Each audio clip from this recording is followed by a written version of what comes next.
नमस्कार, मी DT आंबेगावे. आपण पाहत आहात सत्य पोलीस टाइम्स. सामान्य जनतेचा आवाज बुलंद करण्यासाठी सत्य पोलीस टाइम्स या चॅनेलला आत्ताच सबस्क्राईब करा.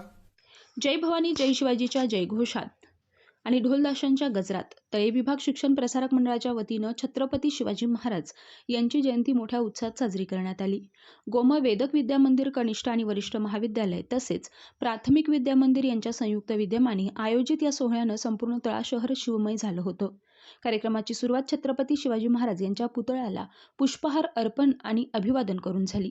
यावेळी संस्थेचे अध्यक्ष श्री मंगेश देशमुख, सचिव श्री महेंद्र शेठ कसबजे, चेअरमन श्री श्रीराम कसबजे, खजिनदार श्री चंद्रकांत रोडे, मुख्याध्यापक श्री दिलीप ढाकणे, पर्यवेक्षक श्री महादेव लोकरे आदी मान्यवर उपस्थित होते. कार्यक्रमाचं मुख्य आकर्षण ठरली ती भव्य मिरवणूक. तळा संकुल येथून सुरू झालेली ही मिरवणूक मुळे हॉटेल, कासाराळी, नगरपंचायत, मुख्य बाजारपेठ आणि बळीचा नाका मार्गे पुन्हा संकुलात आली. या मिरवणुकीत विद्यार्थी, शिक्षक, शिक्षकेतर कर्मचारी आणि बालक मोठ्या संख्येने सहभागी झाले होते. तळा पोलीस ठाण्याचे पोलीस उपनिरीक्षक श्री सतीश गवई आणि त्यांच्या सहकार्यांनी चोख पोलीस बंदोबस्त ठेवत मिरवणुकीत सहभाग दर्शवला. मिरवणुकीमध्ये विद्यार्थ्यांनी छत्रपती शिवाजी महाराज, छत्रपती संभाजी महाराज आणि राजमाता जिजाऊ यांची वेशभूषा साकारली होती. शिवबा आणि जिजाऊंच्या रूपातील विद्यार्थिनींनी उपस्थितांची मने जिंकली. पारंपरिक वेशभूषेतील विद्यार्थ्यांच्या शिवगर्जनांनी वातावरण चैतन्याने भरलं होतं. शिस्तबद्ध नियोजन आणि विद्यार्थ्यांच्या उत्स्फूर्त सहभागामुळे तळा येथील हा शिवजयंती उत्सव आनंदमय वातावरणात पार पडला.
सामान्य जनतेचा बुलंद आवाज. सत्य पोलीस टाइम्स.